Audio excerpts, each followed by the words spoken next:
galerinha! Aqui é a Sabrina, sua audiobooker preferida. Gostaria de apoiar o canal? Chave Pix na descrição. Obrigada pela ajuda. Dito isso, vem ouvir comigo. 5.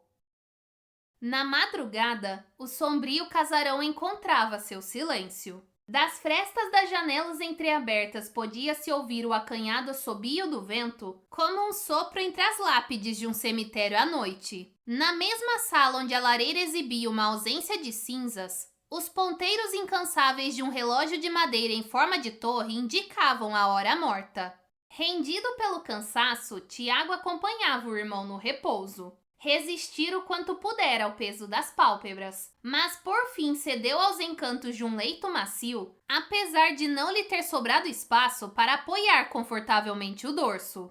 Favorecido pelo incômodo das costas arqueadas, o jovem despertou com o chiado cavernoso feito pelo peito de Bruno ao respirar. Temeroso de que suas vias aéreas inflamadas evoluíssem para uma crise mais severa, procurou o medicamento pela cama, mas não o encontrou. Bruno! Bruno! Tentou acordá-lo, mas por mais que o sacudisse, o sono do menino era pesado. Restando apenas ir até o quarto do irmão em busca do remédio, deparou-se com o medo de enfrentar as trevas cobrindo o largo corredor. Porém, dentre as alternativas de acalentar a enfermidade do mais novo ou aventurar-se no terreno de sua fobia mais profunda, optou por aquela da qual um dia pudesse se orgulhar. Para não ter seu nobre intento devastado pelo temor, ignorou os horrores imaginários à espreita e apressou o passo para cruzar a escuridão.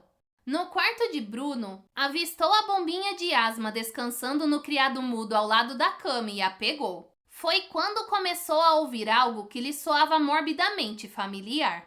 Os anos haviam passado, mas a recordação das cadentes topadas na madeira o assombrara por uma década inteira sempre ao deitar, e isso o impediu de esquecer o seu tom apavorante. Ecoava tímido vindo do andar de baixo, mas era sem dúvida o mesmo som que precedia a aparição do monstro que perambulava antes da aurora.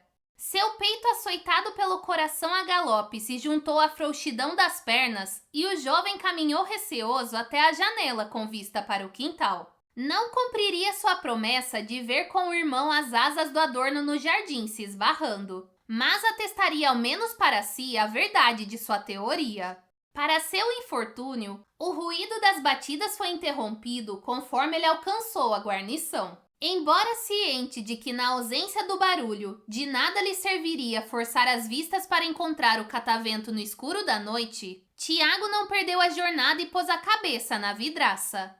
Esperando que uma rajada benevolente pusesse fim ao seu decênio de agonia e eliminasse de uma vez por todas a dúvida quanto à origem do seu trauma, o adolescente resistiu alguns segundos a mais na moldura sem ser agraciado pela brisa. Desapontado pelo vento não estar compadecido de sua dor, negando um simples sopro que pudesse lhe dar a derradeira resposta, afastou-se. Após o primeiro passo, o som recomeçou, dessa vez mais alto. Rapidamente, Tiago tornou a janela e viu o que não queria. Persistiam inertes as asas do adorno. Ao ouvir também o ranger dos degraus, seus olhos arregalados se voltaram para a escada e o coração começou a bater impávida arritmia. A criatura estava próxima. Estarrecido, o rapaz renunciou à descrição dos passos cuidadosos e correu desesperado até seu quarto. Ao cruzar a soleira, jogou-se ao chão e fechou a porta, barrando-a com as costas. Não é real, por favor, não é real. Sussurrava o mantra para si quase aos prantos, buscando em seus anos de terapia alguma hipótese plausível para o que escutava. Ainda que acometido pelo extremo pavor, não podia se esquivar da verdade repetindo o mesmo comportamento da infância. Caso se limitasse a acreditar o trauma ao sobrenatural apenas pela incidência sonora, estaria perpetuando a fobia culpada por arruinar sua sanidade emocional. Mais velho e plenamente ciente de que sempre existia uma explicação razoável para eventos fantasmagóricos, arriscou espionar a quimera que tanto o intimidava. Com a mandíbula endurecida pelo pânico, suas mãos úmidas abriram uma pequena fresta para observar a chegada da criatura ao andar de cima. Em busca da improvável confirmação de que um ente grotesco abandonara os negros antros infernais para assombrá-lo, Tiago sondou as trevas apreensivo. Quando viu se erguerem do vão escuro da escada os cabelos esvoaçados da aparição, ele recuou antes de enxergar o rosto. Com a alma febril evocando medos sepulcrais indescritíveis, tornou a esconder-se no cômodo fechado, implorando para não ter sido avistado. Não vem pra cá, não vem. Rogou a qualquer deus disposto a ouvi-lo, prometendo cega obediência. O barulho ritmado da perna lenhosa tocando o assoalho retumbava no segundo pavimento. As passadas vagarosas pareciam cada vez mais próximas de seu quarto, e Tiago recostava-se na entrada com a firmeza de uma âncora lançada ao abismo, a fim de impedir a invasão. De outro aposento soou o chiado dos gonzos, e com o cerrar de uma porta encostando no batente, também se encerrou a marcha tenebrosa. Apesar da quietude repentina, o jovem manteve seu bloqueio. Estava incerto sobre o paradeiro do monstro desfigurado, e antes de aliviar o peso que barrava a passagem, quis ter certeza de que ele havia retornado ao covil de onde saíra. Após alguns segundos atento aos rumores do casarão, o rapaz decidiu afastar-se da porta. Entretanto, não teve coragem de abri-la para espiar o corredor uma segunda vez. Ao virar-se para a cama, deu de cara com Bruno semi-acordado sentado no colchão, lutando contra seus pulmões debilitados que o proibiam de puxar facilmente o ar. Viu as asas se batendo? O menino cobrou a promessa do mais velho sem sequer abrir direito os olhos. Tiago não sabia o que responder. Entregou-lhe o inalador para aliviar um pouco da agressão nas vias respiratórias e sentou-se ao seu lado, passando a mão em seus ombros para que relaxasse. Não demorou para o irmão desmoronar de novo entre as cobertas. Pleno na certeza de não ter delirado, o adolescente não podia ignorar o que vira. Sua desconfiança a respeito do que estava sendo velado na alcova do mistério ganhava os contornos do absurdo.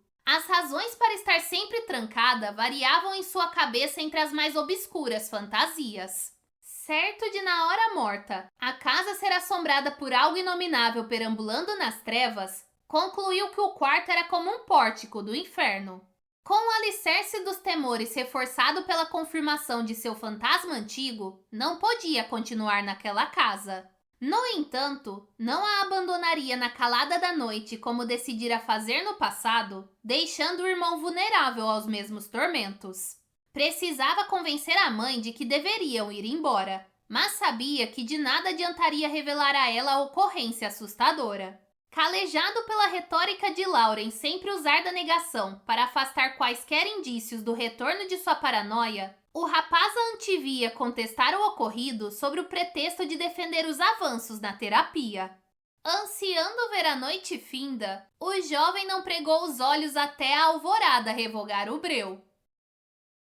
Na manhã seguinte, contrário ao comportamento habitual que o rotulava como hostil aos costumes matinais, Tiago foi o primeiro sentado à mesa do café.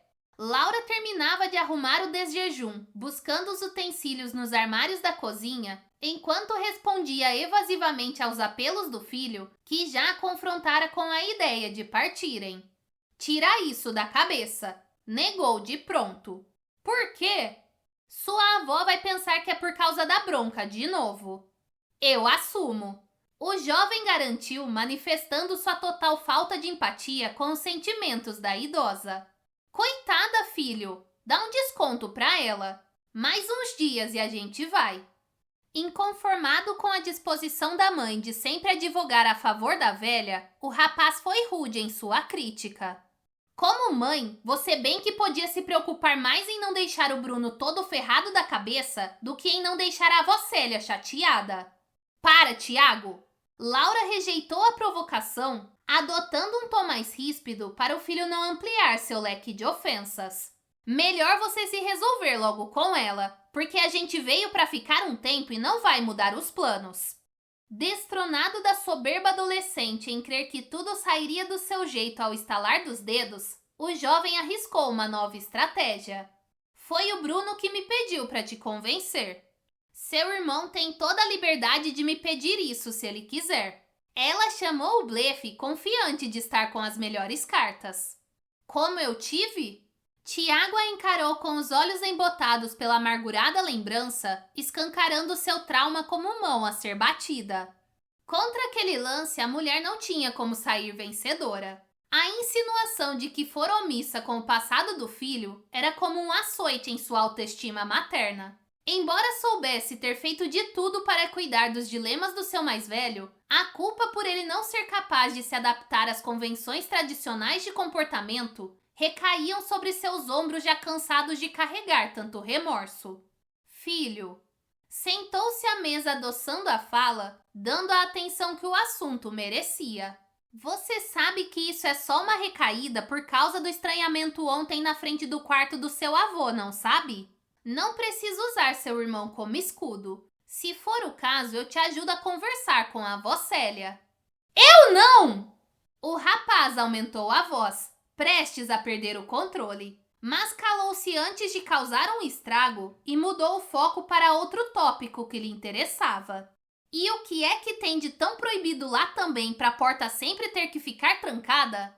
Seu avô era muito reservado. Você gosta que os outros fiquem entrando no seu quarto? A retórica não carecia de rebate. Mesmo assim, ela o aguardou concordar. Sei lá se foi remorso da sua avó por sempre ter implicado com o papai, mas pelo menos depois de ele ter morrido, ela resolveu respeitar isso de não ficarem invadindo o espaço dele. Acho que foi o jeito dela de fazer as pazes.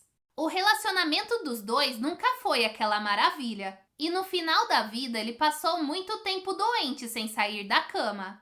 Foi lá que o vô morreu? A curiosidade de Tiago residia mais em desvendar as razões do fenômeno mórbido referentes ao aposento do que em melindres mal resolvidos da relação familiar. Foi a vez de sua mãe acenar com a cabeça, dando uma resposta afirmativa que fez o jovem desvirtuar o pensamento para os cantos perigosos do ocultismo. E pelo que eu sei, o quarto tá preservado. Ela continuou sem perceber o filho perdido em divagações pessoais. Para mim, e acho que para sua avó também, deve ser bem doloroso entrar lá. Laura buscou a compreensão do filho, mas só encontrou em seu rosto empalidecido o semblante perturbado de um maníaco agredido pelo próprio delírio. Então eu não estava errado de achar que esta casa era assombrada. Ele a encarou com o idêntico olhar apavorado de quando sua histeria se manifestava. Tiago, o Bruno escutou o mesmo barulho que eu e quer ir embora, mãe. Eu não vou ouvir isso. A mulher levantou-se da mesa e deu as costas para o filho, sem disposição para debater novamente sobre um devaneio absurdo que considerava superado. Ele acha que o monstro tá naquele quarto e que também vai ser pego de noite como eu fui. Você não pode deixar que... Chega, Tiago! Chega! Gritou, fazendo-o se calar. A gente não vai embora daqui por causa das suas neuras! Ao se virar para continuar o sermão, Laura encontrou sua mãe já no andar de baixo, próxima à mesa. Dá para ouvir a gritaria de vocês lá de cima, informou Célia, manifestando seu incômodo. Ao perceber que a avó tinha escutado tudo o que disseram, Tiago quis se esconder sob o manto da vergonha. Apesar de convicto de sua posição, preferia manter larga distância das situações constrangedoras, sobretudo quando envolvessem a anfitriã.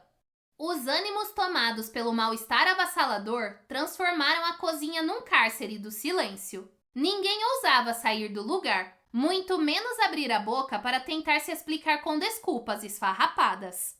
Pisoteados pela figura arbitrária da mulher com seu olhar julgador e dilacerante, tanto Laura quanto o filho se mantiveram cabisbaixos, sem saber como enfrentar a ocorrência embaraçosa. Mãe! Ecoou do andar de cima a voz cansada de Bruno, oportunamente livrando a mulher de ter que continuar tolerando calada a censura. Estou indo! Sinalizou tê-lo escutado, aliviada por poder justificar sua saída. Ela subiu as escadas e deixou Tiago para afundar no oceano da condenação, onde Célia era a predadora que se alimentava de quem ficasse à deriva. Sozinha com o rapaz, a idosa caminhou até a outra ponta da mesa onde sempre costumava se sentar e descansou o corpo velho na cadeira. Sem desviar as vistas penetrantes de sua presa, apoiou a bengala na lateral do assento e permaneceu encarando o neto, determinada a tratar de um assunto importuno. Eu sei que isso não é por causa da nossa conversa de ontem, Tiago.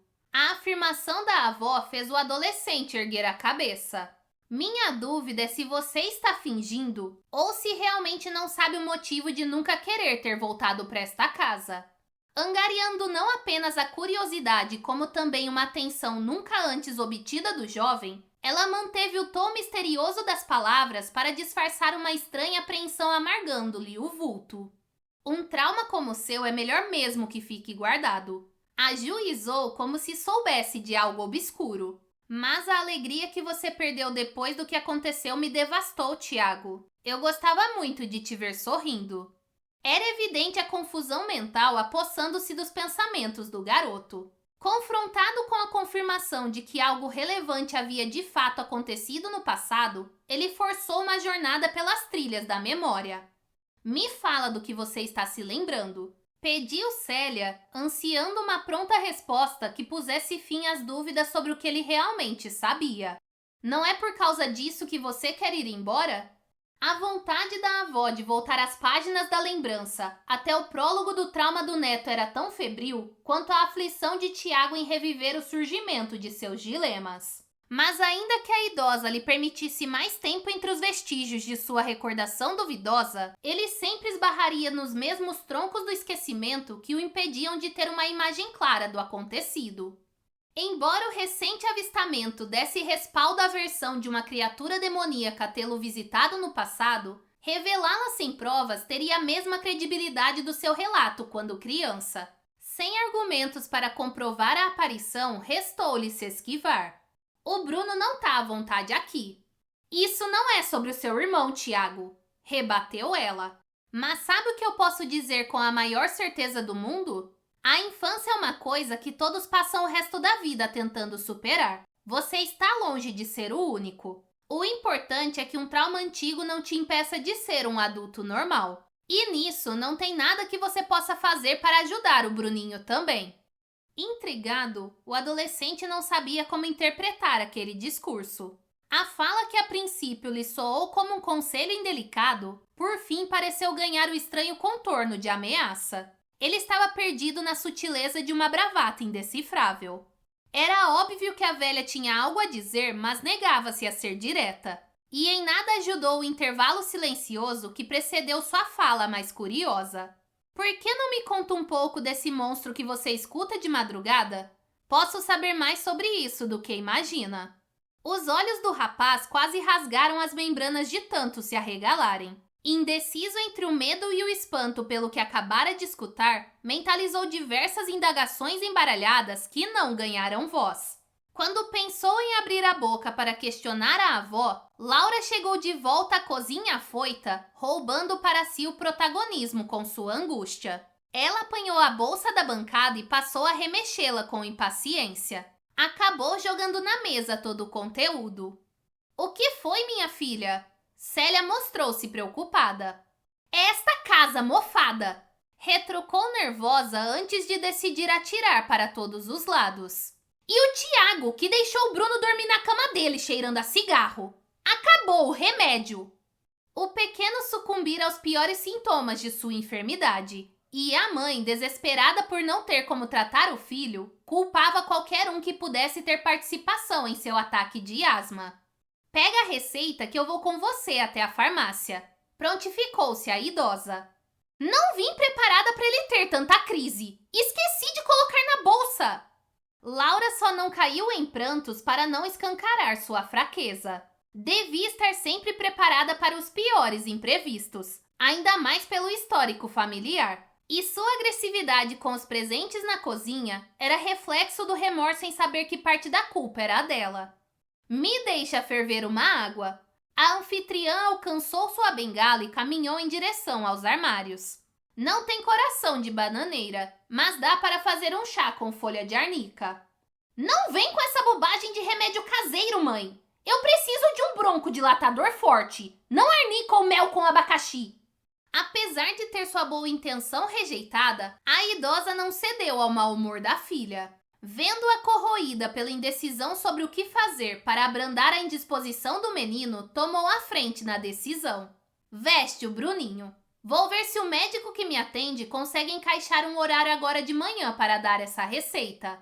Foi em direção ao telefone na outra sala. Tiago aguardou ficar a sós com a mãe na cozinha para dar uma resposta à acusação que o deixara pesaroso. Quando peguei a bombinha de noite, ela estava cheia. O rapaz quis afastar de si a autoria de ter posto em risco a saúde do caçula. Eu sei, filho, eu sei. Desculpa. Aquele era o remédio de prevenção que acabou não dando conta. Aceitou a justificativa como forma de reconhecer o próprio exagero da agressão verbal. Me deixe ir lá vestir o seu irmão. A mulher nem sequer esperou confirmação de haver encaixe na agenda do doutor para se apressar ao andar de cima e preparar o mais novo. Ainda que não estivesse frio, ela o vestira com a roupa mais quente. E se tivesse forças para aguentar seu peso, o carregaria nos braços até onde precisasse. Depois da fatalidade ocorrida com o pai de suas crias, qualquer sintoma era motivo para exibir uma superproteção descabida, respaldada no receio de ter um filho trilhando os mesmos perigos que trouxeram tanta dor à família.